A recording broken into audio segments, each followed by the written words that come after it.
Tehtäkössä, että Japanan olmucha aluporrit Wonsau Kentucky Fried Chicken restaurangas joulapäivän.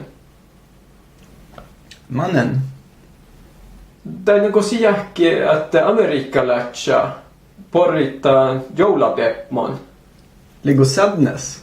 Nää. Eikö sillä imälässä, että Aktalanta mahtaa vaikuttaa iätsää riikkaa naollu?